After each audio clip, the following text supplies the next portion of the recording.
네, 안녕하세요. 안녕하세요. 제 객관식 상법을 진행하겠습니다. 12회 동안. 거기 이제 앞부분에 요점 정리가 되어 있는데 핵심적으로 조금씩 정리되어 있죠. 그거 보신 다음에 이제 문제를 풀어보셔야 됩니다. 강의할 때는 이 표를, 이 앞에 있는 정리된 부분을 제가 이제 문제를 풀면서 칠판에다가 문제 관련된 부분을 정리할 테니까 그걸 같이 정리하시면 될 것 같아요. 자, 그러면 1번 문제. 상사에 관한 일반적인 법 적용 순서가 바르게 연결된 것은. 자, 상사에서 문제가 생겼다. 그럼 문제를 해결하는 거죠. 여기서 법규를 적용을 하게 됩니다. 이걸 우리는 법원이라고 부르죠. 자, 그럼 법규가 순서대로 적용될 겁니다. 먼저 상법을 적용하고, 상법이 없으면 상관수법을 적용하고, 그 다음에 그것마저 없으면 민법을 적용하는 거죠. 근데 법규만 적용하는 게 아니라 약관도 적용되는 경우가 있습니다. 자, 그러면 약관은 법규범위냐? 그렇게 볼 수는 없고, 약관의 적용 근거는 당사자가 합의했기 때문에 적용될 뿐입니다. 그 점의 차이가 있는 거죠. 그래서 법규는 법원이기 때문에 적용되는 것이고 약관은 합의했기 때문에 적용되는 거죠. 자, 그럼 1번 문제. 상사에 관한 일반적인 법 적용 순서가 바르게 연결된 것은. 여기 보세요. 자, 이건 볼 필요 없고, 자, 상관수법은 이제 보충적으로 적용되니까 요게 문제되는 거죠. 상법은 먼저 상사 자치법규가 적용되는 것이고, 그 다음에 상사 특별법규가 적용되는 것이고, 그것마저 없으면 상법이 적용되는 거죠. 그러니까 이 상법을 좀 더 세분화하게 되면 상사자치법, 상사특별법, 상법. 자, 상사자치법에 뭐가 들어있죠? 회사정관. 정관이 들어있고, 상사특별법은 상업등기법. 그냥 상업등기를 그냥 상법이라고 보시면 돼요. 그 다음에 이제 상법을 적용하는 겁니다. 자, 그러면 사망을 보세요. G, B, D. G가 뭐예요? 상사자치법. 요거. 상법이 이렇게 세분화되는 거다. 이렇게 보시면 돼요. 그럼 B가 뭐예요? 상사특별법. 맞죠? 그 다음에 보시면 D가 뭡니까? 상법전 끝. 요건 뭐 볼 필요 없죠. 상관수법이나 민법은 따로 볼 필요가 없습니다. 이런 순서로 적용된다는 거죠. 여기서 알아둘 건 요것만 알아두시면 돼요. 회사 정관이 바로 상사 자치법규다. 요것만 알아두시면 되겠습니다. 자, 그럼 2번. 상법의 법원에 관한 설명 중 틀린 것은 뭐냐? 주식회사의 정관은 상법의 법원으로서 효력을 갖는다. 그렇다고요. 당사자가 합의했기 때문에 적용되는 게 아니라 자치법규로서 적용이 된다. 그런 말입니다. 이항 자본시장과 금융투자업에 관한 법률은 상법의 법원이다. 여기 자본시장법이 들어가겠죠. 회계사 시험에서는 상법과 엄수법이 시험법이었는데 엄수표를 빼고 자본시장법을 집어넣는다 그래요. 그러니까 엄수표는 이제 쓸모없는 거다라는 거죠. 근데 왜 공부하냐? 시험 과목이 들으시니까 하는 거죠. 그래서 자본시장법이 더 중요하게 되는 거죠. 자, 3항 상업등기규칙도 상법의 법원이 될 수 있겠죠. 상업등기법의 하위법기인 상업등기규칙. 자, 4항 판례에 따르면 보통거래약관은 상관수법으로서 상법의 법원이다. 그건 아니라고요. 약관이 상사관계에 적용된다 하더라도 약관은 당사자가 합의했기 때문에 적용되는 거지 법규 있기 때문에 적용되는 건 아니다. 법규는 아니다. 그런 말입니다. 됐고. 판례에 따라 헌법에 의해서 체결 공포된 상사에 관한 국제조약은 상법의 법원이다. 여기 상사조약이 여기 들어가죠. 상사조약 이렇게 되는 겁니다. 자, 이렇게 정리할 수 있겠죠. 그런데 뭐 여기서 시험에 나올 만한 건 요거 봐. 만약에 나온다면 요 두 개. 요거하고 요거. 알겠습니까? 그래서 회사 정관은 상사 자치법에 들어간다. 그 다음에 약관은 법규이기 때문은 아니고 당사자가 합의했기 때문에 적용된다. 이렇게 설명할 수 있겠습니다. 자, 이런 식으로 할 거다. 그런 말입니다. 자, 제2장 상인에 대해서 보겠습니다. 상인에 대해서. 자, 요거 지울게요.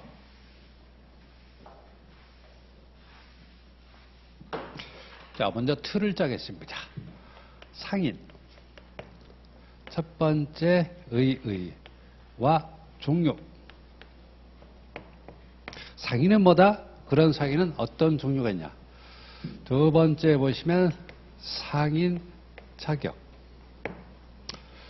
자, 그 다음에 세 번째 보시면 제한 능력자.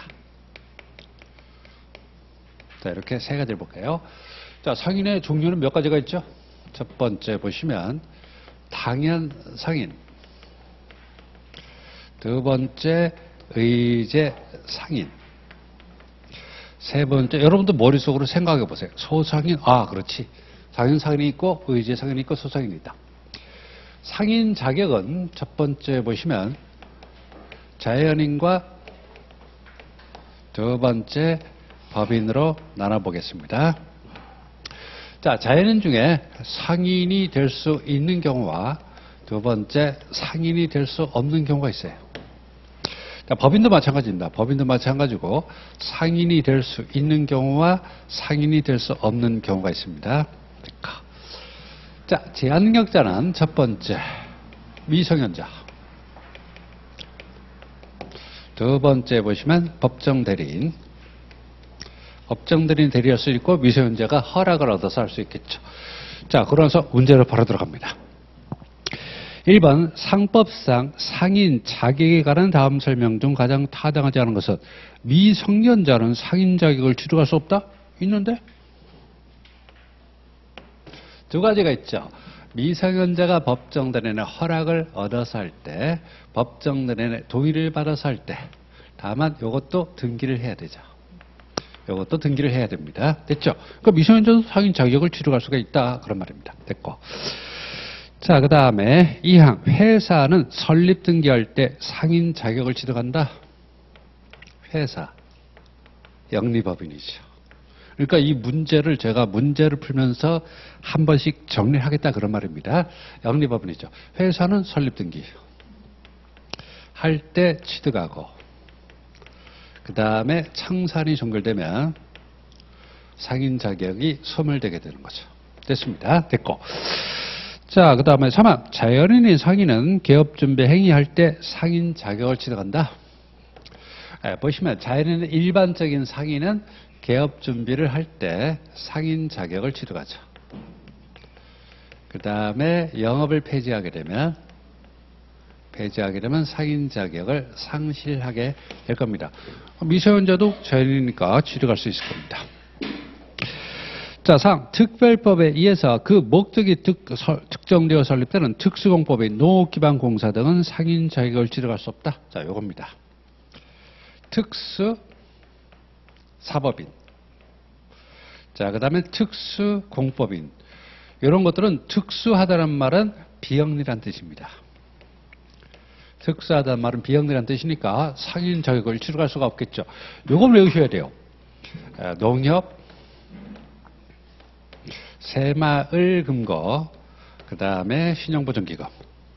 신용보증기금이 바로 특수사법인으로서 상인 자격을 취득할 수 없고, 공법인은 그냥 공사 이런 것들이죠.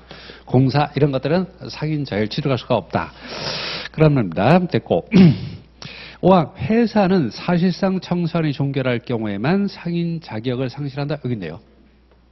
그렇죠? 청산이 종결했을 때 상인 자격을 상실한다. 이렇게 되는 거죠. 제가 필기가 개판이라는 소리를 하도 많이 들어가지고 최선을 다해서 하는 겁니다. 자, 2번. 다음 중 상인에 관한 설명으로 들은 것은 뭐냐? 1항. 행정관청에 대한 신고명이나 납세명이라도 그가 권리의무의 주체가 되지 않는 이상 상인이 아니다. 자, 볼까요? 당연 상인이든 의제 상인이든 소상인의 공통점은 뭐냐? 자기 명의로. 그렇죠? 자기 명. 이게 먼저 들어가야 돼요. 셋의 공통점은 자기 명의라는 겁니다. 자기 명의라는 말은 뭐예요? 권리 의무 주체란 말이죠. 권리 의무 주체로서 실질적으로 판단한다 그런 말입니다. 즉 그 상위에서 발생하는 권리 의무 주체가 된다는 말이니까 보시면 행정과정 영업신고, 사업자 신고와는 상관없어요.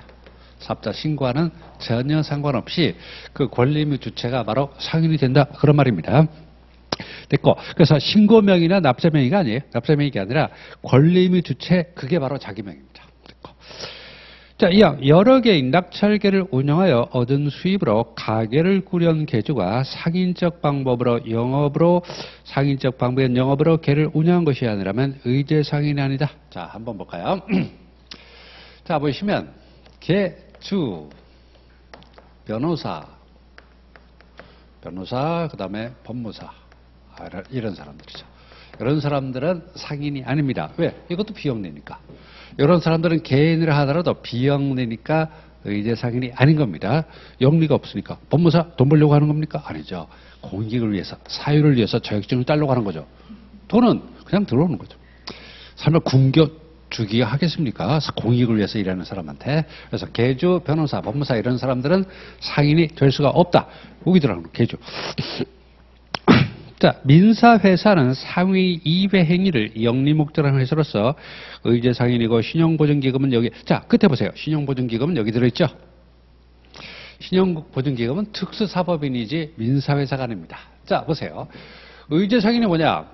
자기 명의로 상행위가 아닌 행위를 하는 자입니다. 당연사인은 뭐냐? 자기 명의로 상행위를 하는 자죠. 여기에 차이가 있는 겁니다. 22가지가 있죠. 입니다. 그러니까 자기 명의는 맞는데 상행위 하게 되면 당연상인. 자기 명의는 맞는데 상행위가 아닌 행위를 하게 되면 의제상인이 되는 거죠. 의제상인은 2가지가 있어요. 설비상인과 그 다음에 민사회사 2가지가 있습니다. 요거는 보시면 그 다음에 그냥 우리가 가장 일반적으로 얘기하는 상인과 그 다음에 상사회사가 있겠죠. 자, 그럼 설비상인이 있습니까? 학원업. 우리 판례가 유일하게 설비상인으로서 의제상인으로 인정한 게 바로 학원업이 있다 그런 말이에요. 그래서 자 보세요. 민사회사는 상행위 이외 행위를 영리 목적으로 하는 회사로서 의제상인이 되다까지 맞아요. 민사회사는 상행위가 아닌 행위를 상인은 자기 명의로 플러스 영업으로 여기 빠졌네. 자기 명의로 하고 그 다음에 영업을 하는 거죠. 근데 민사회사는 뭐냐?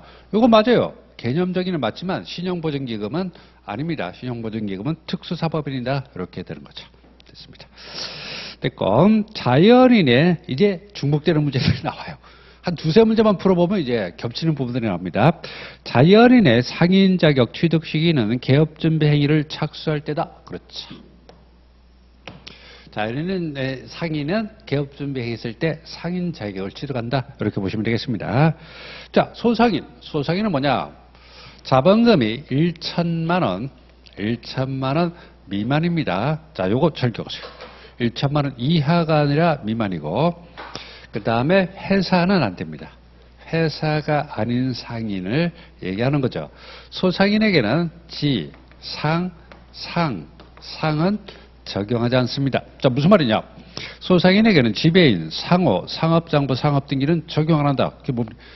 지금 좀 이렇게 해도 2문제 뽑아도 되죠? 지상, 상상. 지배인, 상호, 상업장부, 상업등기는 적용하지 않는다. 그래서 5항 소상인에게는 지배인, 상호, 상업장부, 상업등기에 관한 규정은 적용되지 않는다. 영업양도는 적용된다. 영업양도시 경업피지 의무는 적용이 된다. 이것도 알아두시 바랍니다. 나중에 영업양도에서 다시 풀어볼까요? 됐고. 자, 그래서 정답은 3항. 신용보증기금은 여기 들어가는 겁니다. 신용보증기금이 여기 들어요. 그 민사회사가 뭐냐? 뭐지? 민사회사가 뭐지? SM. 그래서 JYP 이런 것들 있죠. 이런 것들이 바로 민사회사가 된다는 거죠. 흥행업, 엔터테인먼트 이런 것들이 들어가는 겁니다. 자, 그 다음에 3번. 다음 중 상인과 상행위에 관한 설명 중 가장 옳다는 것은 또 나와요. 1항. 기출문제가 제일 좋아요. 네? 기출문제. 거기다가 법원직과 변호사 시험 문제를 살짝 버무리면 거의 다 맞는다는 거죠. 거의 다 맞다. 판례는 변호사 법원직. 그 다음에 조문은 그냥 법무사 기출문제. 이렇게 정리하면 돼요. 3번. 다음 중 상인과 상행위에 관한 다음 설명 중 가장 옳다는 것은 1번. 상인은 자기 명의로 상행위를 하는 자를 의미하는데 이걸 얘기하는 거죠. 요거 지금 요걸 설명하는 겁니다. 자기 명의로 상행위를 하는 자를 의미하는데 행정관청에 대한 인허가 명의나 국세청에 신고한 사업자 등록상의 명의자가 별도로 있다면 실제 영업상 주체가 상인이죠. 여기 있잖아요. 제가 실질이라고 그랬잖아요. 실질상 영업상 주체가 바로 여기 있잖아요. 실제 영업을 하는 사람이 바로 상인이다. 그런 말입니다. 됐죠? 자, 1항 틀렸고. 2항 농업협동조합은 그 업무 수행 시 죄송합니다. 업무 수행 시 조합원이나 회원을 위해서 최대한 봉사해야 되고 설립 취지에 반하여 영리나 투기를 목적으로 하는 업무를 하지 못하도록 농업협동조합법에 규정하고 있으므로 그런가? 농업협동조합이 그 사업의 일환으로 조합원이 생산하는 물자의 판매 사업을 한다 하더라도 농업협동조합을 상인을 할 수 없다. 근데 왜 하나로마트에 노르웨이 고등어가 있어요? 그쵸? 참 신기하네. 그쵸? 노르웨이 고등어 아시죠? 기름이 잘 잘 흐르고. 그래서, 뭔 소리 하려고 그랬어? 그래서 보시면 상인을 할 수 없다. 그렇죠. 농협은 상인이 아닙니다. 농협은 상인이 아니다. 그런 말입니다. 됐죠? 그래서 농협 하나로마트는 희한하게 시장 분위기가 나. 그렇죠? 시장 분위기가 구수한 분위기가 납니다. 자, 3화 변호사의 직무 소용으로 발생한 소득을 사업소득으로 인정해서 종합소득세를 부과하고 있기는 하지만 변호사는 의제 상인에 해당하지 않는다. 변호사는 상인 아니에요. 법무사도 상인 아닙니다. 의사, 약사, 회계사, 세무사, 칼만 한돈 사육구대로 부르는 그런 사람들은 다 상인이 아닙니다. 아니에요. 변호사는 상인이 아닙니다. 법무사도 마찬가지죠. 자, 회사는 상위를 하지 않더라도 상인이라고 한다고 했잖아요. 회사는 상위가 아니어도 회사는 상위가 아니어도 상인으로 본다는 거죠. 그래서 요거를 상위가 아니라고 그러니까 좀 이상하죠. 그래서 요걸 준상위라고 부릅니다. 그리고 요거를 기본적 상위라고 불러요. 그러니까 상법을 적용하는데 상위가 아니다 이렇게 딱 끊어버리니까 말이 이상하니까 그래서 당연 상인의 상위를 기본적 상위, 의제 상인의 상위가 아닌 행위를 부르는 이름이 준상위라고요. 그렇죠? 근데 왜 상위라고 그럽니까? 그러니까 준자를 붙였지. 엄밀한 의미의 상위가 아니니까 준자를 붙인 겁니다. 됐죠? 자, 그 다음에 보시면 됐고, 회사는 상위가 안 와도 상인으로 본다. 이게 민사회사가 되는 거죠. SM이나 JYP가 되는 거죠. 지배인 상호 상업장부에 관한 규정은 자본금액이 1,000만 원 미만인 상인에게는 적용되지 않지만 자본금이 1,000만 원 미만이라도 회사일 경우는 적용된다. 그렇죠. 회사가 아닌 자가 소상인이 되는 겁니다. 1,000만 원 미만이 소상인이 아니라 여기에다 플러스 회사가 아닌 자. 이 사람이 바로 소상인이 된다. 그런 말입니다. 됐죠? 4번. 상법상 상인과 상인 자격에 관한 설명으로 들은 것은 뭐냐? 1항 자기 명의로 신용카드, 전자화폐 등을 이용한 지급결제 업무 인수를 영업을 하는 자는 상법상의 당연상인. 요 22가지 중에 마지막이 신용카드예요. 22번째가 바로 신용카드입니다. 그러니까 당연상인이 되겠죠. 1항 틀렸고. 자, 2항 판례에 따르면 대한광업진흥공사 나왔잖아요. 공사 나왔죠? 상인이 아닙니다. 그래서 광업자금을 광산업자에게 융자해주고 소정의 금리에 따른 이자 및 연체이자를 지급받는다 하더라도 이를 영리를 목적으로 하는 행위로 인정되지 않는다. 그렇죠? 그래서 공사 상인이 아닙니다. 자, 3항 판례에 따르면 세무서에 신고된 사업자 등록상의 명의와 실제 영업상 주체가 다르면 실제 영업상 주체가 상인으로 해야 된다. 실질이 상인이 되는 거죠. 판례에 따르면 새마을금고가 이자를 받는 대가로 금고회원에 자금을 대출할 때 이는 영리를 목적으로 하는 행위로 인정되지 않는다. 새마을금고가. 그래서 사고가 많은 거예요. 농협이나 새마을금고가. 그래서 비영리라는 거죠. 5항 판례에 따르면 농업협동조합법에 설립된 조합이 사업의 일환으로 조합원이 생산하는 물자의 판매 사업을 하는 경우 상법상 상인으로 볼 수 없다. 어쨌든 그렇다는 거죠. 농협. 됐죠? 상인하는 겁니다. 자, 5번. 상법상 상인과 상인 자격에 관한 다음 설명 중 가정을 차는 것은 영업의 목적인 상인을 개시하기 전에 영업을 위한 준비 동그라미. 행위를 하는 사람은 밑줄 긋고 자연인만 됩니다. 회사는 무조건 설립된 게. 근데 순천들이 자꾸 착각을 해요. 이거 기업준비행위 아닙니다. 이거 아니에요. 자연인일 때 기업준비행위 할 때 상인 자격을 취득하는 거지 회사는 설사 기업준비행위 한다 하더라도 설립등기 전에는 안 됩니다. 그거 모의고사는 거기다 틀려요. 회사는 안 돼요. 자연인만 기업준비행위 할 때입니다. 그래서 준비행위를 하는 사람, 그래서 사람이라 그러면 자연인이죠. 여러분 민법 공부할 때도 그러잖아요. 자 그러면 자연인과 법인을 포함하지만 사람 그러면 자연인을 얘기하는 거죠. 그 준비 행위를 할 때 상인 자격을 취득한다 하는 거죠. 변호사 시험은 여기서 조금 더 나갑니다. 자금 차입은 기업 준비 행위 아니에요. 아닙니다. 설명하면 기업 준비 행위가 됩니다. 변호사 시험 문제는 그런 판례들이 나와요. 근데 이제 법무사 시험은 딱 기본적인 판례들이 나온다 이렇게 보시면 되겠습니다. 어쨌든 준비 행위를 하게 되면 상인 자격을 취득합니다. 이왕 회사는 상위를 하지 않더라도 상인으로 본다. 회사? 민사회사. 자, 3항 행정관청이란 인허가명이나 국세청의신과 사업자 등록상의 명의와 실제영업상 주체가 다른 후자, 실제영업상 주체, 실질. 요 사람이 바로 상인이 된다. 그런 말이죠. 자본금액이 1,000만 원 미만이고 회사가 아닌 소상인에게는 지배인상호 상업장부 상업등기 규정은 적용되지 않지만은 요건 적용돼요. 영업양도식 경업금지 의무는 적용됩니다. 자, 5항 법무사는 마지막 줄 상인으로 볼 수 있다? 없다. 법무사는 상인이 아닙니다. 수임료 적당히 받으세요. 나중에 합격해도. 그래서 상인으로 볼 수 없다. 자, 6번 상인과 상위에 관한 다음 설명 중 가장 옳지 않은 것은 이런 회사는 상위를 하지 않더라도 상인으로 본다. 그렇다고요. 이왕 변호사는 상법 5조 1항 규정하는 상인적 방법으로 영업을 하는 자라고 볼 수 없다. 있다? 없다. 상인은 무조건 영업을 하는 거죠. 상인은 무조건 영업을 하는 겁니다. 그러니까 변호사는 그렇게 볼 수 없자. 비영리다 이 말이죠. 됐고. 자, 소상인이란 자본금이 1,000만 원 미달하는 회사 아닌 상인으로서 상법상 지배인 상업, 상업장부, 상업등기는 적용되지 않는다. 상 어떤 자가 자기 명의로 상행함으로써 상인 자격을 취득하고자 준비행위라는 것이 아니라 다른 상인의 영업을 위한 준비행위다. 자기 명의라 그랬잖아요. 자기 명의. 그렇잖아요. 자기를 위해서 해야지 뭐. 권리임의 기속주체 그렇게 생각하지 말고 나를 위해서 나를 위해서 하는 사람이 그 사람이 상인이지 다른 사람을 위해서 하는 사람은 오지랖이 넓다 그러지 상인이라 부르지 않는다고요. 알겠습니까? 그래서 다른 상인의 영업을 위한 준비행위라는 것에 불과하다면 그 행위는 행위를 한 자의 보적상인가 될 수 없다. 다른 소리 합니까? 자기를 위해서 하는 거예요.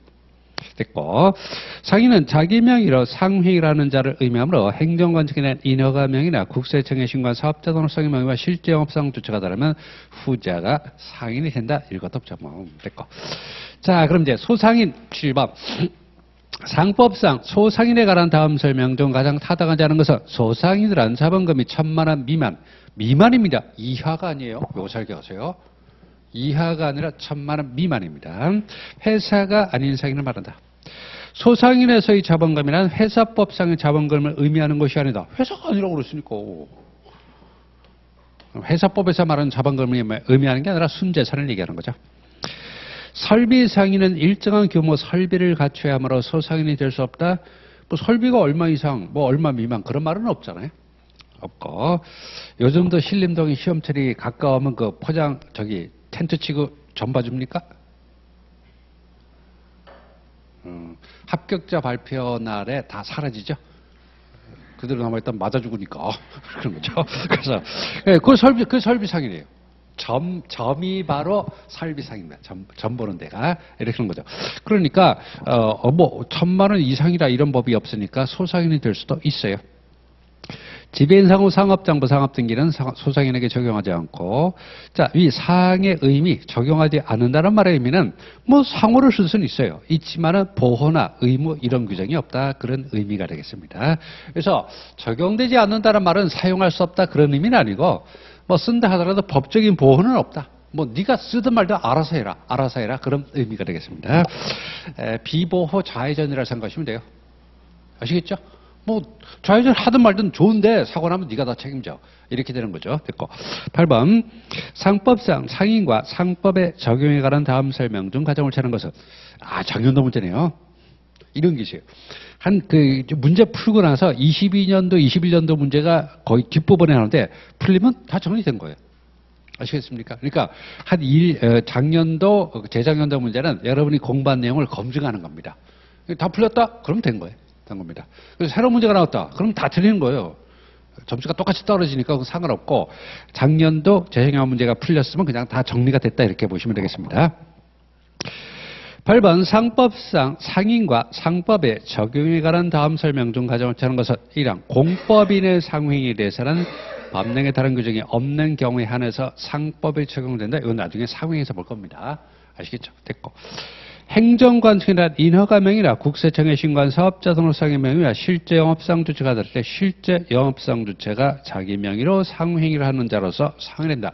여기서 가장 포인트가 되는 단어는 이거죠. 실질. 실질에 따라서 판단한다. 이렇게 하는 거죠. 3번 변호사와 법무사는 상법 제5조 1항이 규정하는 상인적 방법으로 영업을 하는 자라고 볼 수 없다. 변호사, 법무사. 그렇죠. 됐습니다. 자, 자본금이 1,000만 원에 미치지 못하는 상인으로서 회사가 아닌 자인 소상인에게는 지배인 상호, 상업장부, 상업등기, 영업양도에 관한 상법 규정이 적용되지 않는다. 이거 어떻게 알고 했냐? 변호사 시험에 이미 나왔어요. 그래서 영업양도는 적용된다. 경업금지문은 적용된다 그런 말입니다. 새말금고 마지막 주 끝에 상사채권으로 보아야 한다. 자 보세요. 새말금고가 여기죠. 새말금고 여기 있습니다. 새말금고가 금고회원에게 자금을 대출하는 행위는 일반적으로 영리를 목적으로 하는 행위라고 보기 어려운 건 맞아요. 맞습니다. 그건 맞아요. 비영리 맞습니다. 맞는데 그러나 회원이 상인이라면 회원인 상인의 입장에서는 상행이죠. 그렇죠? 회원인 상인으로서는 그 영업을 위해서 대출을 받았다면 그 대출금 채권은 상사채권으로 봐야 된다. 그런 말이죠. 회원이 상인이니까 아주 문제가 세련됐죠. 세련됐습니다. 좋아요. 그래서 어쨌든 답은 상이잖아요. 나머지는 잘 모르겠는데 그놈의 강사가 이거 강조했지. 이렇게 되는 거죠. 그래서 이 문제를 예측하려면 변호사 시험 문제를 보고 이거 나올 것 같다 그런 느낌이 있으면 꼭 2, 3년 후에 나와요. 바로 나올 때도 있고. 자, 됐고. 자, 9번. 제한능력자의 영업 능력에 관한 설명 등 틀린 것은 자, 이거 한번 볼까요?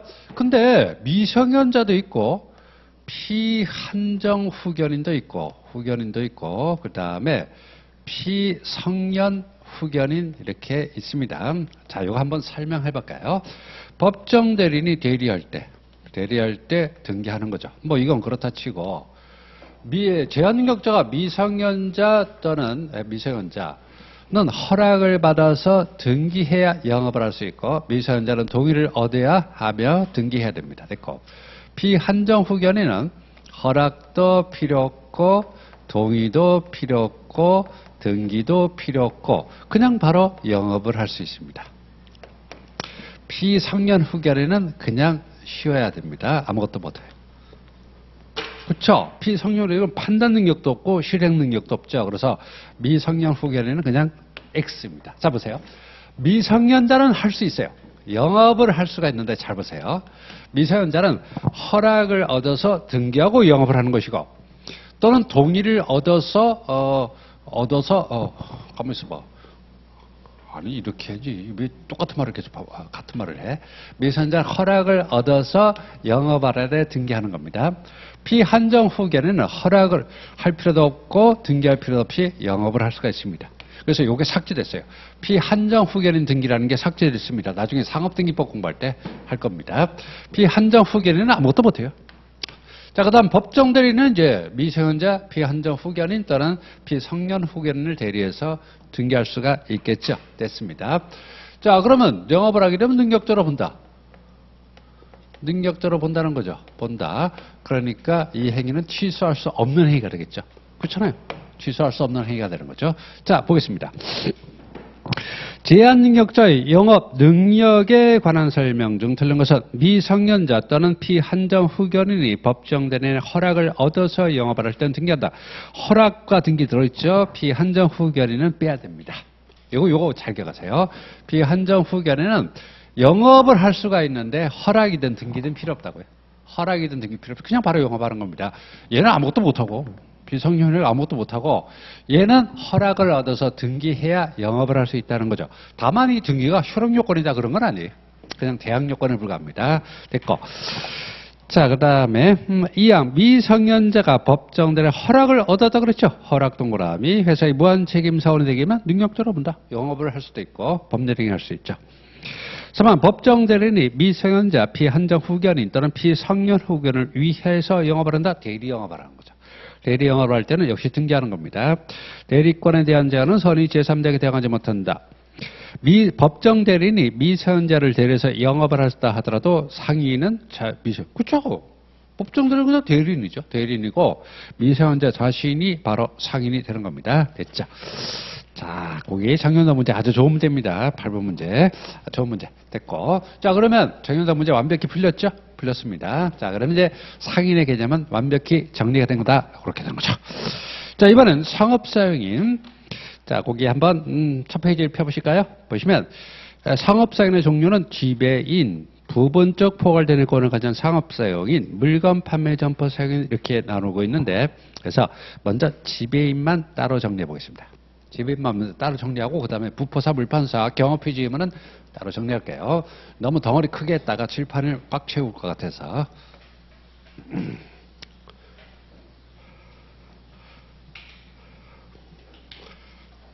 자, 먼저 틀을 짜죠. 여기서 상인, 영업주가 있습니다. 자, 그 다음에 여기 지배인이 있습니다. 선임을 하는 거죠. 그래서 지배인은 보시면 지배인이 있고 지배인의 경우 행위 능력자일 필요가 행위 능력은 가지고 있을 필요 없죠.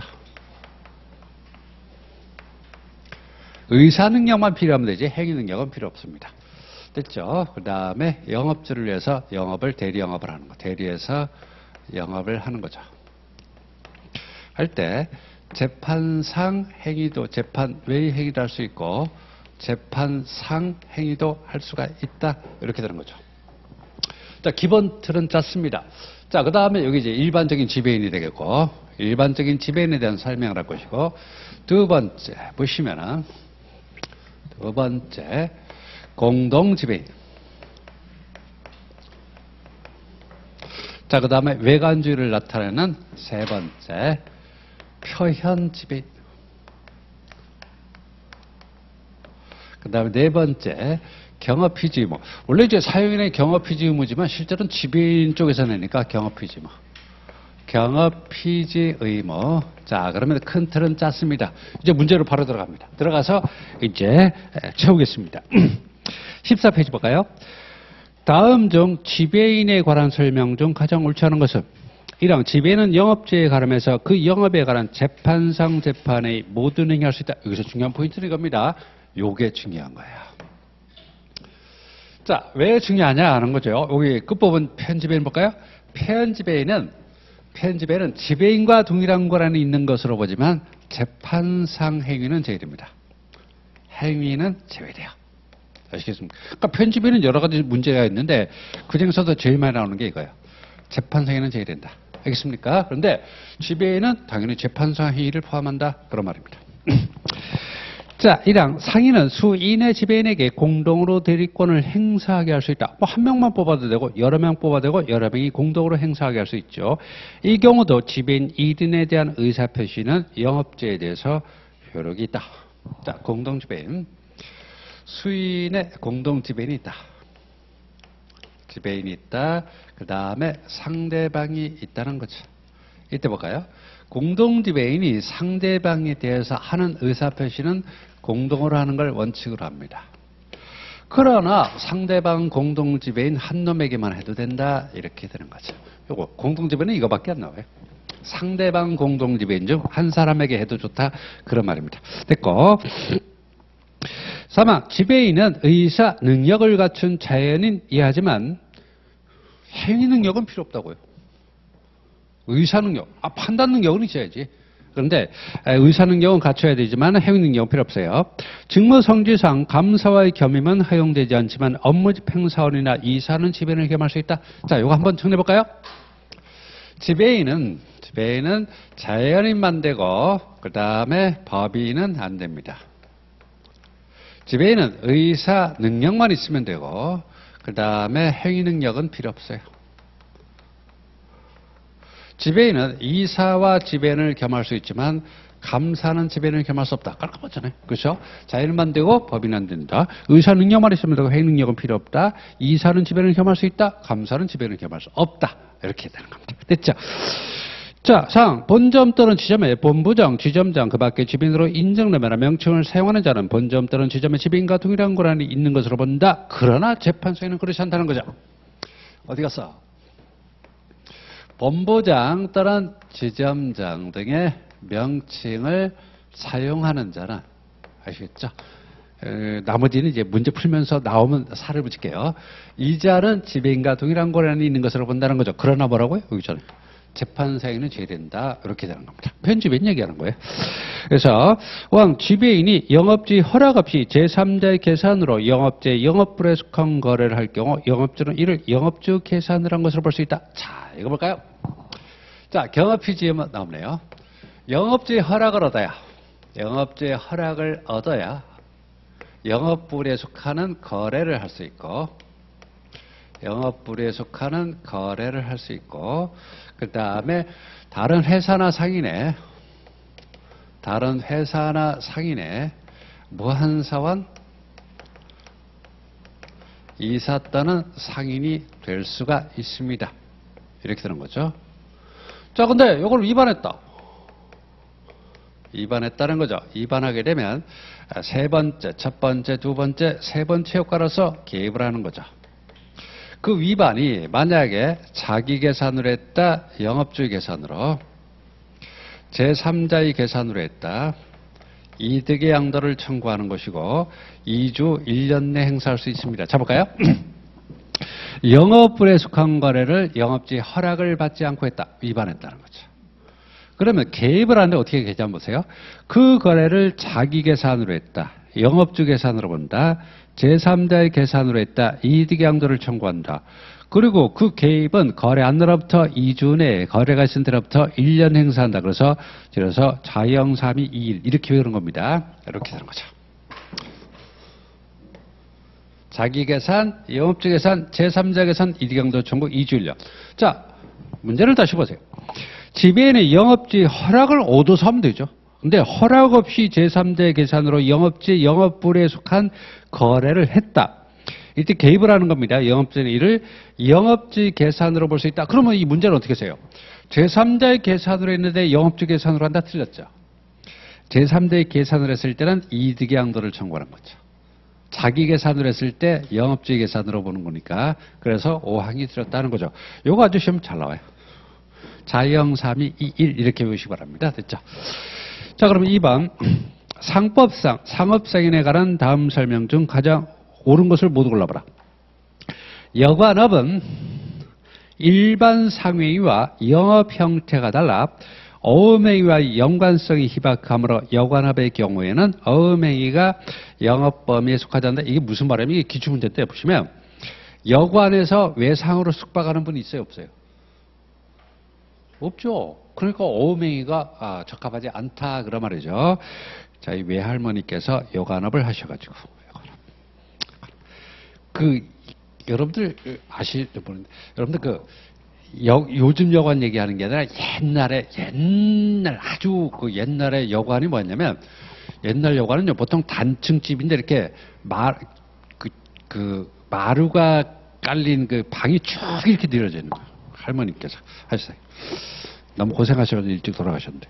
그래서 여관업 그렇다 말이죠. 그래서 외상으로 오늘 숙박해도 됩니까? 그럼 쫓겨나지. 어음행위와 적합하지 않다. 그런 말입니다. 반드시 지배인이라는 명칭을 사용하지 않고 지점장 또는 영업부장과 같은 명칭을 사용하더라도 지배인으로서 대리권이 부여되어 있다면 지배인이다? 그렇죠. 꼭 지배인이라고 써야 됩니까? 지배인이라고 그러니까 이상하잖아요. 그래서 매니저라고 쓰죠. 본부장, 지점장 다 같은 말입니다. 공동지배인에 관한 사항은 등기사항이므로 영업주가 공동지배인인 사실을 등기하지 않았다면 30조 1항에서 선의 제3자에게 대항하지 못한다. 또한 편지배인에 따른 편지배인 책임도 질 수가 있다. 이렇게 되는 거죠. 다 맞네? 문제 꼬라지하고 하여튼 다 맞아요. 그래서 가나다 다 맞습니다. 근데 별로 좋은 문제는 아닌 것 같아요. 좋은 문제는 아닌 것 같습니다. 넘어가고. 자, 그러면 3번. 표현집행에 관한 다음 설명 중 가정을 채우는 것은 상법상 표현집행에 관한 규정이 적용되려면 당해 사용의 근무 장소가 상법상 지점의 실체를 구별하는 이거 한번 보세요. 자 보시면 보세요. 표현집행에는 본부장, 지점장 등의 명칭을 사용하게 되면 지배인과 동일한 권한이 있는 것으로 보지만 플러스 판례가 그 영업장소가 영업소의 실체를 가지고 있어야 된다고 하고 영업소 실체로 가지고 있다는 말은 독립, 결정, 거래할 수 있는 조직을 가지고 있습니다. 덧줄이면은 독립성이 있어야 된다. 이렇게 표현합니다. 판례가 이렇게 표현하는 거죠. 그러니까 판례는 외관주의를 별로 안 좋아하거든요. 그래서 이 외관주의 적용되는 법규는 상당히 요건을 엄격하게 만듭니다. 그게 바로 영업소 실체가 필요하다. 실체는 독립결정거래 조직을 갖춘 곳에서만 편집인이 성립할 수 있다. 이런 논리가 되는 겁니다. 이거 중요한 판례예요. 오케이 하시기 바랍니다. 그래서 됐고. 자, 그런데 이 항에서 그러면 여기서 명칭에 본부장, 지점장 외에 지점 차장도 편집인에 해당하는 명칭이냐? 여기 보세요. 명칭 사용했는데 본부장, 지점장 등입니다. 등의 명칭을 사용했다는 거죠. 명칭을 사용했다. 야, 그러면 본부장, 지점장 말고 다른 명칭은 되냐? 그러면 지점 차장 또는 지점장 대리. 자, 이런 것도 명칭에 해당할 수 있느냐 하는 문제가 되겠죠. 요건 안 돼요. 요건 안 됩니다. 지점 차장, 지점장 대리 요건 안 됩니다. 이건 안 돼요. 알겠습니까? 그래서 본부장, 지점장 외에 지점 차장은 안 됩니다. 자, 3항 거래 행위라고 볼 수 없는 재판상 행위에 대해서는 편집인에 인정되지 않는다. 아까 먼저 있잖아요. 재판상 행위는 적용되지 않는다. 좋습니다. 뺐고.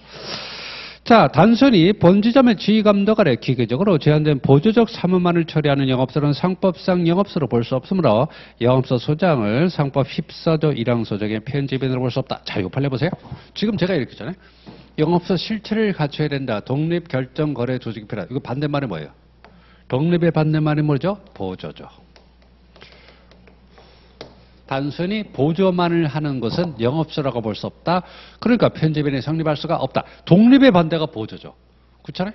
보조만 해서는 영업소라고 볼 수가 없다. 그런 말이죠. 야, 문제 기가 막히네.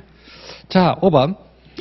지배인이 영업주 명의로 한 어음행위는 객관적으로 영업에 관한 행위로서 지배인의 대리권의 범위에 속하는 행위라고 하시므로 지배인이 개인적 목적을 해서 어음행위할 경우라도 이걸 민법에서 뭐라고 그러죠? 대리권 남용이라고 그러죠. 하더라도 그 행위력은 영업주에게 미친다 할 것이고 이러한 범례는 편집인의 경우도 마찬가지라는 거죠. 자, 이거 굉장히 중요한 질문이에요. 이거 한번 볼까요? 이거 한번 보세요.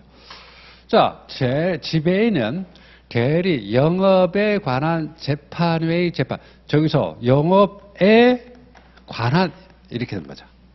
영업에 관한 재판상 재판의 모든 행위 할 수 있다는 거죠. 여기서 영업에 관련된지는 지배인의 주관적 의사가 아니라 객관적으로 판단을 해야지 지배인의 주관적 의사를 기준으로 하면 안 돼요. 알겠습니까? 됐죠? 자, 그런데 여기서 재판의 행위에서 뭐 이거 된다는 것만 알면 됐고. 자, 재판의 행위에서 이제 문제가 되는 게 두 가지가 있습니다. 여기 지문에는 없지만은 중요한 거예요. 이제부터 중요한 거 설명드립니다. 보시면 먼저 영업에 관한 재판상 재판의 모든 행위를 할 수 있지만 재판행위에서 두 가지가 있어요. 먼저 지배인의 대리권을 제한하는 경우 했는데 그 제한을 위반하는 경우 여기 하나 있고, 자, 두 번째 그 대리권을 남용하는 경우가 있다는 거죠.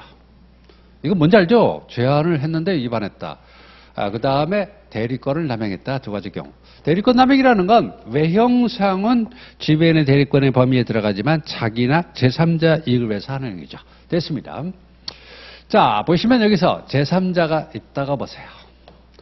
대리권 제한 위반은 선의의 제3자에게 대항할 수가 없죠. 대항할 수가 없습니다. 근데 여기서 선의 제3자에게 대항할 수 없다. 이 선의 뭐냐? 선의 플러스 무증과실의 제3자에게 대항할 수 없죠. 이거 민법에서 공부하나? 이런 것? 그렇죠? 됐습니다. 선의 무증과실의 제3자 대항할 수 없고. 자, 대리권 남용했다. 외형상으로는 대리권의 범위에 들어가지만 영업주 이익을 위해서 하는 게 아니라 자기 또는 제3자 이익을 위해서 하는 거죠. 됐습니다. 자, 근데 보시면 제3자가 선이다. 그리고 무과실이다. 이때만 유효가 되는 거죠. 근데 제3자가 악이나 또는 과실이 있다. 이때는 무효가 되는 거죠. 무효가 된다는 거죠. 즉, 알았거나 또는 알 수 있는 경우. 민법 공부할 때도 선이냐, 선이 무과실이냐, 선이면 되냐, 선이 무중과실이냐, 선이 무과실이냐 그런 것 가지고 굉장히 고생하잖아요. 알 수 있는 경우에는 무효가 되는 거죠. 그러니까 여기서는 선이 악이 또는 중과실일 때는 무효가 되지만 여기서는 알았거나 알 수 있는 경우 무효가 되는 거죠. 달라요. 다릅니다. 그러니까 선의 제3자를 부호하는 건 맞아요. 맞는데 여건이 제3자의 요건이 조금 다르다고 해서 대리권 제한을 위반했을 때는 선이 무중과실의 제3자에게 대응할 수 없고 그 다음에 대리권 남용에서 선이 무과실의 제3자에게만 대응할 수 없는 거죠. 제3자에게 조금이라도 경과실이 있어도 안 됩니다. 경과실이 있어도 무효가 된다. 이렇게 보시면 되겠습니다. 이렇게 정리하시면 되겠죠. 요게 요즘에 변호사 시험에서 항상 나오는 질문이에요. 항상 나오는 질문입니다. 제한 위반과 남용은 다른 거예요. 다른 겁니다. 좀 다르죠? 제한 위반과 남용은 다른 거니까. 좋습니다. 됐고. 자, 여기까지 보시면 되고. 자, 됐고. 자, 이렇게 보면 이제 집에 있는 다 끝났죠. 의외로 내용이 많지 않습니다. 그러니까 보시면 여기서 보시면 뭐 요거야 뭐 요 정도야 별 의미 없고 선임했다. 자, 보시면 등기한다. 등기는 대항 요건을 뿐이죠. 대항 요건을 뿐이다. 이렇게 되는 것이고 여기서 보시면 주관적 의사로 판단하는 게 아니라 객관적으로 판단한다. 하여튼 요거요. 대리권 제한 위반과 대리권 남용 두 가지 꼭 기억하시고 공동지배는 이것만 하시면 돼요. 상대방 남은 1인입니다. 자, 편지배는 보세요. 하나, 둘, 셋. 아시겠죠? 요거 지점 차장 지점장 대리 안 된다. 명칭만 가지고 안 돼요. 명칭만 가지고 안 되고 독립성이 있어야 된다. 보조만 하면 안 된다. 그래도 재판상이 안 된다. 요건 안 지우고 조금 있다가 다시 재활용 한번 해보겠습니다. 또 이번에는 부분적 포괄 대리권을 가진 상업사유인과 물건 판매 점포 사용인 이렇게 두 가지로 또 보겠습니다. 그럼 여기까지는 자 보세요. 여기까지만 지울게요. 여기까지만 지우겠습니다. 요거는 두 개는 재활용을 해야 돼요. 피해지배인과 그 다음에 경업피지문을 재활용을 해야 되니까. 자, 보세요. 이번에는 부포사를 보겠습니다.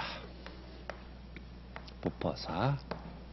상인이 있고, 그 다음에 지배인이 있습니다. 여기 부포사가 있다는 거죠.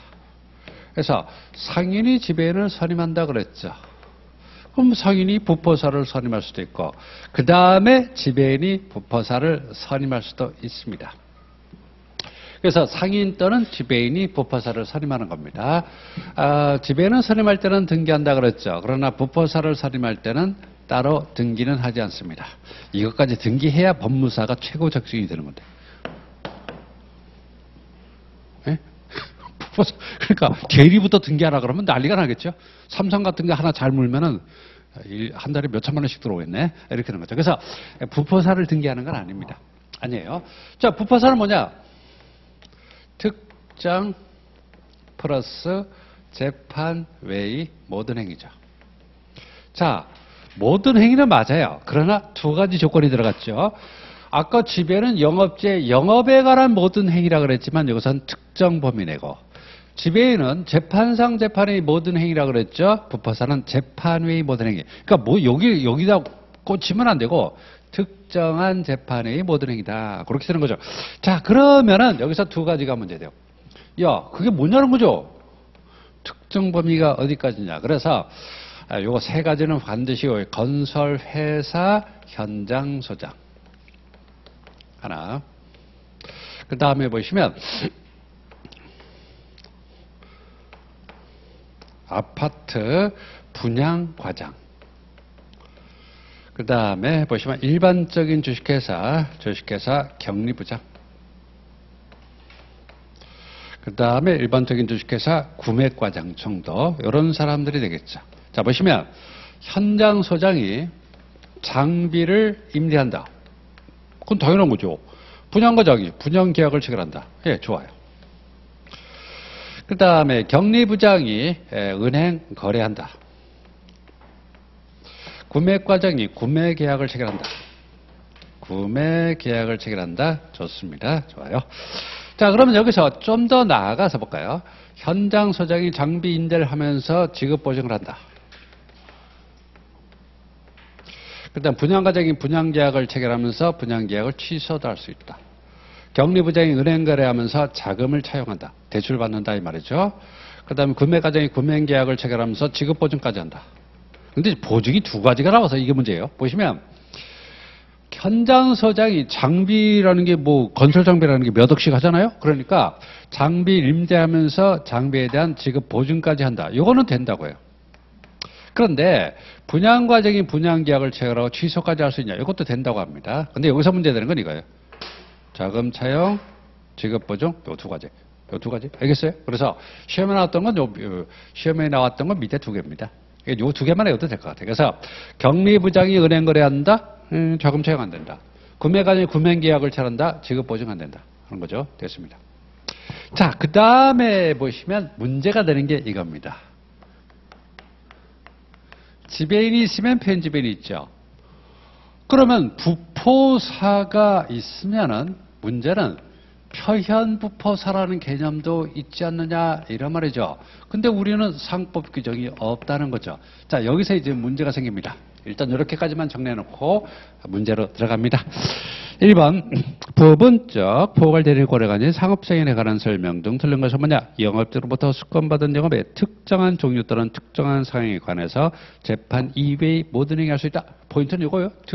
요게 아니라 요거. 특정 재판에 행위할 수 있다. 영업주뿐만 아니라 지배인도 부포사를 선임할 수 있다. 여기 있잖아요. 지배인도 부포사를 선임할 수 있다. 판례하면 주식회사 기관인 상무이사가 같은 회사의 부분적 포괄대리 권을 가진 상업사의 지위를 겸할 수 없다. 아까 있잖아요. 지배인이 이사를 겸할 수 있다. 끝발없는 이사면 부포사를 겸할 수 있겠죠. 이렇게 되는 거죠. 겸할 수 있다. 그래서 이사가 지배인을 겸하면 보통 본부장이라 그래요. 본부장이 그게 지배인이에요. 근데 아니 삼성전자 상무이사가 지점장 지배인 그러면 이상하잖아요. 그래서 보통 본부장 이렇게 표현하는 거죠. 아시겠죠? 본점의 지배는 본부장이라 부릅니다. 자, 그럼 사항에서 판례하면 주식회사 격리부장은 자금 차용에 관해서 부분적 포괄되는 권을 가진 상업상인으로 볼 수 없다. 그렇다 이겁니다. 이거 잘 기억하세요. 격리부장이 은행 거래를 할 수 있다고 해서 돈을 빌리는 권한까지 당연히 포함되는 건 아니다. 그런 말입니다. 좋아요. 자, 그 다음에 5항 전산개발 장비 구매와 관련된 실무를 총괄한 상업사역인 구매과정 정도로 보시면 되겠죠. 회사의 새로운 세무 부담을 발생시키는 지급보증 행위를 할 권한이 없다. 구매과장이 구매계약을 체결하면서 지급보증과 그래서 요거하고 헷갈리면 안 돼요. 현장 소장이 장비 임대를 하면서 지급보증. 요 같은 용어가 나오잖아요. 근데 요건 된다고 그러고 요건 안 된다고 그래요. 그러니까 경우에 따라서 다 따로따로 보는 겁니다. 무조건 된다, 무조건 안 된다 그런 게 아니라 여러 가지를 검토해봐서 대리권의 범위를 판단해서 요건 안 된다, 요건 된다 이렇게 한 겁니다. 이렇게 두 가지는 4개 외우기 힘들면 2개라도 외우세요. 자, 그 다음에 2번. 상법상 상업상인에 관한 다음 설명 중 가장 옳다는 것은 1항 부분적 포괄되는 권을 가진 상업사는 개개의 행위에 대해서 영업주로 개개의 행위가 뭔가 이상하죠? 여기 있잖아요. 요거 아시겠죠? 여기 모든이라고 그랬잖아요. 모든. 그러니까 요 범위에 들어가면 모든 행위할 수 있다. 하나하나 따로 할 필요는 없다는 거죠. 그러니까 보세요. 은행 거래에 관해서는 다 모든 행위할 수 있다. 은행 거래. 그래서 입금 수권하고 그다음 출금 수권하고 그렇게 하면 어떻게 합니까? 그래서 개개의 행위에 대해서 영업자로부터 별도의 수권을 받을 필요가 없다는 게 이거예요. 요거 빼고 요걸 얘기하는 거예요. 요거. 아시겠죠? 요렇게만 놓고 보면 모든 행위할 수 있다. 다만 그 범위가 특정 재판으로 제한돼 있다. 그런 말입니다. 됐죠? 이거 오해하면 안 돼요? 그래서 일단 그 모든 행위 요걸 방점을 잡아서 출제한 겁니다. 근데 좀 말이 좀 이상하긴 하죠. 다 할 수 있다 그렇게 보는 건 아니고 일단 부포사로 선임했다는 포괄적인 권한만 주면 된다 그런 말이에요. 자, 2항 상업사용인이 요거 아까 요거다 썼던 거죠. 아까 대리권 제한 위반과 대리권 남용 그거 얘기하는 거죠. 이게 제한 위반입니까? 남용입니까? 보세요. 상업사용인이 영업주가 정한 대리권에 관한 제한 규정을 대리권 제한 위반이구나. 그러니까 제3자 선임부증과실이죠. 선임부증과실 그거 기억해 두시고 위반한 행위에서 제3자가 대리권 제한 사실을 알고 있었던 경우뿐만 아니라 알지 못하는데 중대한 과실이 있는 경우도 영업자는 그러한 사유를 들어서 상대방이 대항할 수 있다. 물론 주장 증명 책임은 영업자가 부담하는 거죠. 그쵸? 요거 지배인 쪽으로 나올 수도 있어요. 요 문제에서는 그냥 포괄적으로 냈지만 이걸 지배인으로 딱 집어서 낼 수도 있습니다. 됐고. 요거 아주 중요한 지문이에요. 잘 기억하시기 바랍니다. 자, 3항 부분적 포괄된 권을 가진 상업사용인이 특정된 영업이나 특정된 사항에 속하지 아니하는 행위를 할 경우 영업자가 책임을 지려면 민법상의 변대리 법리에서 사용인과 거래한 상대방이 요 문제는 좀 발표. 이 문제는 문제를 통째로 발표.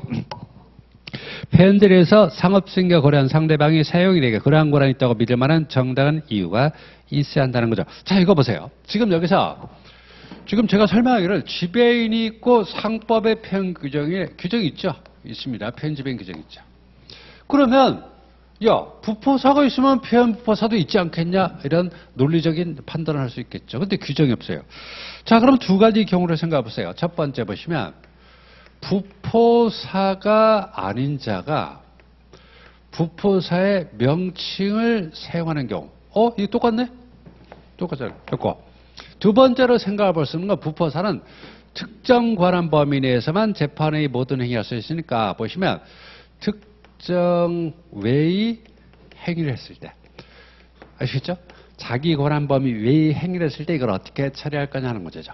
여기는 두 가지 견해가 있어요. 보시면 민법상의 표현대를 적용하는 견해와 그 다음에 상법상의 표현 지배를 적용하는 경우 두 가지가 있습니다. 그래서 민법상의 표현대를 유추 적용해보자 하는 견해와 두 번째로는 상법상의 표현 지배를 유추 적용하자 이렇게 보는 견해는 있어요. 그리고 학설은 이게 다수 견해이기도 합니다. 판례? 네. 판례. 법원에서 내는 시험인데 판례 따라야지. 학설 따랐다가는 너 탈락이죠? 이렇게 되는 거죠. 그래서 상법상의 편집인이 아주 가깝기는 한데 판례는 그걸 따르잖아요. 자존심 싸움이라고 얘기하는데 그래서 자 다시 읽어보죠. 이거 중요한 겁니다. 야, 이 문제는 그대로 내도 뭐 할 말 없네. 부분적 포괄되는 권을 가진 상업사용인이 특정된 영업이나 특정된 상황에 속하지 아니하는 행위를 했다. 특정 외의 행위다. 이거잖아요. 특정한 외의 행위다. 영업자가 책임을 지게서 민법상의 팬들의 법리에서 사용인과 거래한 상대방이 사용인에게 그러한 권한이 있다고 보면 정당이 그렇죠. 민법에서 얘기하는 거잖아요. 민법상의 팬들을 적용하는 겁니다. 됐고 상법이 적용되면 그냥 선이 무중과실이 된다. 이렇게 되는 거죠. 자 보시면 부분적 포괄되는 권을 가진 상업사용인이 그 범위 내에서 한 행위는 설사 상업사용인이 영업자 본인의 이익이나 의사에 반해서 자기 따른 제3자 이익을 도모할 목적으로 야 이거 다 들어있네. 아까 제가 지배인에서 얘기했던 거죠. 제한 위반 남용 세트로 요새 나오죠. 제한 위반 남용 할 경우라도 일단 영업자 본인의 행위로서 이해하고 다만 이제 상대방이 알았거나 알 수 있을 때는 무효가 되는 거죠. 이 문제 아마 난다면 그대로 낼 거예요. 2항의 제한 위반, 4항의 남용, 3항의 피해부포사. 낼 건 다 들어있잖아요. 다 들어있죠. 자, 그 다음에 5항. 부분적 포괄대리 권을 가진 사용인의 경우도 편집에 관한 상법 14조 규정이 유추 적용되지 아니니까 판례에 따르면 이건 아니라 이걸 적용한 민법상 편대를 적용한다 그런 말입니다. 됐죠? 야 문제 기가 막히네. 제발 작년에 안 나왔으면 좋겠네. 네. 아이고 재작년에 나왔구나. 그래도 중요합니다. 됐고. 자 3번. 상법상 상업사인에 관한 설명 중 가장을 처한 것은 지배인은 지배인이 아닌 점원 기타 사유인. 부포사. 그렇죠? 부포사도 지배인이 아닌 사유인이니까 선임할 수 있고 해임도 선임할 수 있다 그러면 해임도 할 수 있으니까 됐죠? 영업의 특정한 종류 또는 특정한 사항에 대한 위임을 받은 사유는 그 특정한 종류 또는 특정한 사항이라서 재판상 또는 이 재판상 재판느냐가 꽤 중요합니다. 제가 늘 얘기하죠. 부포사는 재판 외의 행위만 할 수 있어요. 재판 외의 행위만 할 수 있고 지배인은 재판상 행위도 할 수 있습니다. 자, 틀렸죠? 물건을 판매하는 점포 사유는 그 판매에 관한 모든 권한이 있는 것으로 본다. 다만 상대방이 악일 때는 당연히 그렇지 않죠. 물건 판매 점포 사유. 근데 물건을 판매하는 점포 사유는 반드시 점포에 있어야 되고 점포에다 동그라미 점포에 있을 때만 물판사가 되는 겁니다. 상인은 수인의 지배인에게 공동으로 대리권을 행사하게 할 수 있고, 경우 지배인 1인에 대한 의사표시는 영업제에서 공동지배인. 아시겠죠? 공동지배인 나오면 상대방이 공동지배인에 대해서 할 때는 한 놈에게만 해도 돼요. 한 놈에게만 해도 됩니다. 됐고.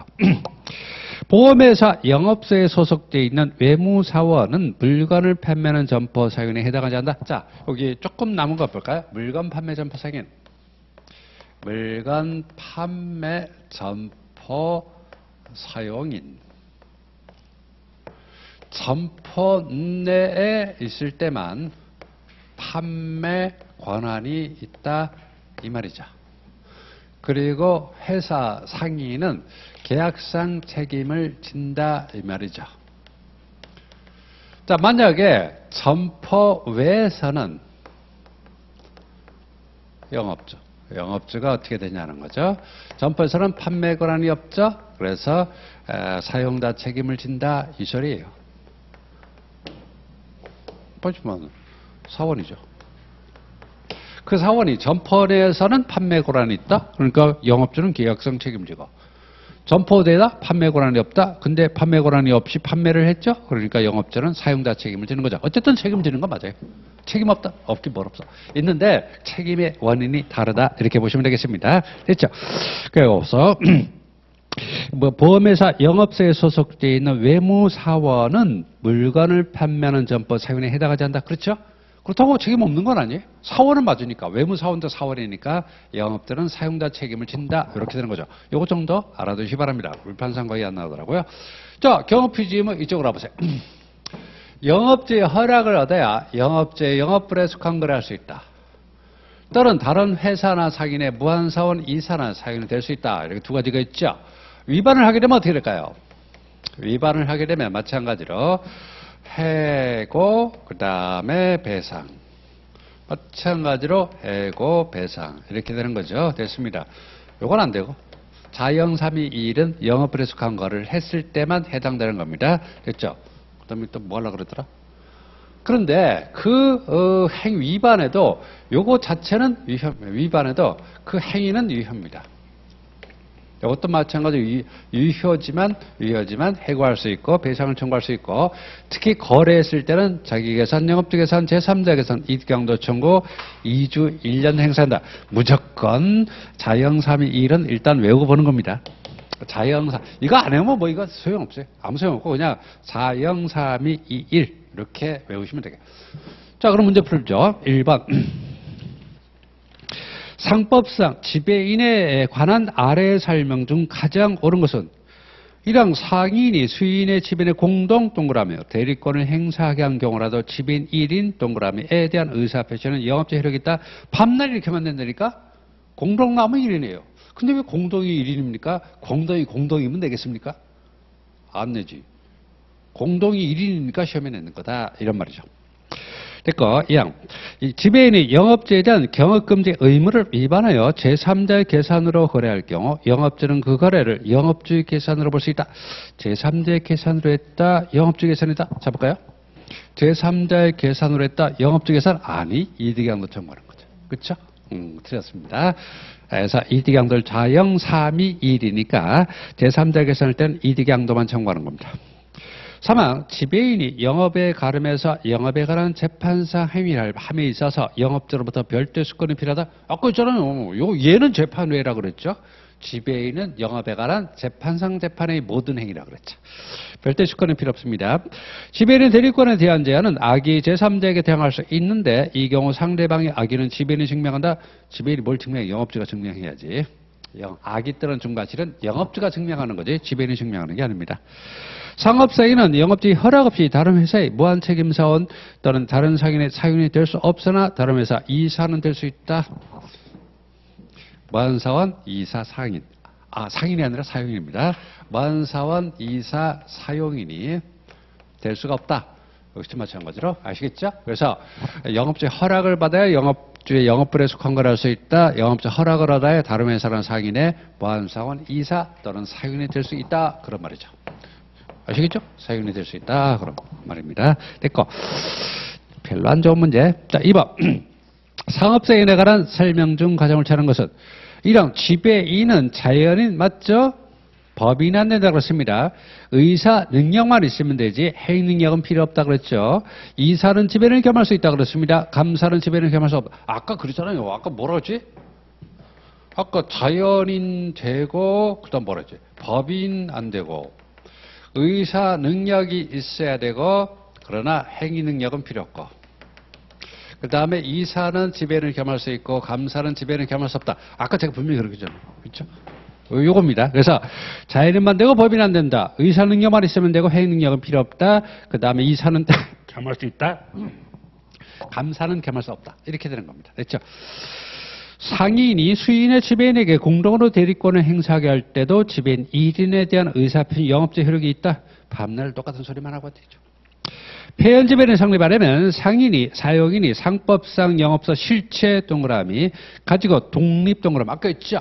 폐연 지배인을 성립하려면 판례는 영업소 실체가 필요하다. 실체가 필요하다는 말은 독립성이 있어야 된다. 독립성이 필요하다는 말은 보조는 안 된다는 거죠. 문제 좋죠. 이럴 땐 별표하는 거예요. 별표.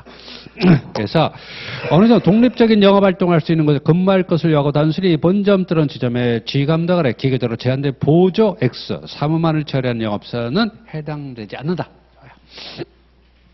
부분적 포괄대리권을 가진 사용인에 해당하려면 그 업무 내용에 영업조를 대리해서 법률을 해결하는 것이 당연히 포함되어 있어야 한다. 대리. 이게 다 대리지 뭐. 이게 다 대리죠. 다 대리잖아요. 대리하는 거죠. 대리할 권한이 아무것도 없는데 뭘 합니까? 그래서 권한이 대리권이 있어야 한다. 영업주가 사용인에게 개입 또는 이득양도 청구를 행사한 후에도 사용인에 대한 계약 해지나 요 해지이죠. 해고. 자 보세요. 지금 영업주의 허락을 받지 않고 영업주의 영업권에 속한 거를 했어요. 그 위반 행위도 유효하지만 해고, 배상, 개입 세 개를 한꺼번에 할 수 있다는 거죠. 죽여버리겠다 이 말이죠. 그래서 자기 계산으로 영업주 계산으로 제3대 계산으로 이득양도 청구 안나라부터 이주 거래가 센트라터 1년 내 행사하며 동시에 배상도 청구할 수 있고 그렇죠? 계약 위반이 될 수도 있고 불법 행위가 될 수도 있잖아요. 해고는 당연히 하는 것이고 다 할 수 있다 이런 말이죠. 됐습니다. 아주 문제 좋네요. 됐고 자 3번 문제만 없었으면 거기 18페이지에는 2번 문제 요것만 딱 준비하면 되는데 자 3번 문제 볼까요? 그래도 뭐 워낙 좋은 문제였으니까 아까 그 문제가 상법상 상업사용인에 관한 다음 설명 중 가장 옳다는 것은 지배인은 영업주에 가름하여 그 영업에 관한 재판상 또는 재판 외의 모든 행위할 수 있다. 됐고 지배인이 영업주가 정한 대리권에 관한 제한 규정을 위반해서 한 행위에 대해서 제3자가 대리권 제한 사실을 알고 있었던 경우뿐만 아니라 알지 못하는데 중대한 과실이 있는 경우도 영업주는 그러한 세를 들어서 상대방에게 대항할 수 있다. 설이 무중과실이라고 그랬죠? 제한 위반은 설이 무중과실. 상인은 수인의 지배인에게 공동으로 대리권을 행사하게 할 수 있고 이는 등기사항에 해당하지 않는다. 당연히 등기사항이죠. 지배인은 무조건 다 등기사항입니다. 폐연지배인은 본점 또는 지점의 본부장, 지점장, 그 밖에 지배인으로 인정을 위반하 명칭을 사용하는 자를 말하므로 지점 차장이라는 명칭을 사용하는 자는 폐연지배인이라고 볼 수 없다. 여기 있잖아. 지점 차장. 차장은 안 되는 겁니다. 됐고. 부분적 포괄되는 권을 가진 상업사인이 특정된 영업이나 특정된 사항에 속하지 아니하는 행위를 했다. 요거 특정회. 요거죠. 근데 두 가지 가능성은 있어요. 다 가능성인데 판례입니까? 이거 정하는 거죠. 그래서 속하지 아니하는 행위를 할 경우 영업주가 책임을 지려면 민법상의 폐연대리 법률에서 사용인과 거래한 상대방이 사용인에게 권한이 있다고 믿으면 정당한 이유 쓴다. 좀 이따가 내지 이걸. 18. 그쵸? 18페이지 그 2번 문제 너무 좋았는데 재작년에 내버렸네. 그래도 뭐 나오면 또 이거밖에 더 못 내요. 이거밖에 더 못 냅니다. 아니면 아주 질 떨어진 문제 내거나 그냥 좋은만 내거나. 그래서 거기에 요건 별표 필요 없을 것 같아요. 워낙 그 18페이지 2번 문제가 아주 깔끔하게 딱 떨어지니까 됐고. 자, 여기까지 보시고 좀 쉬었다가 상호 보겠습니다. 조금만 쉬자.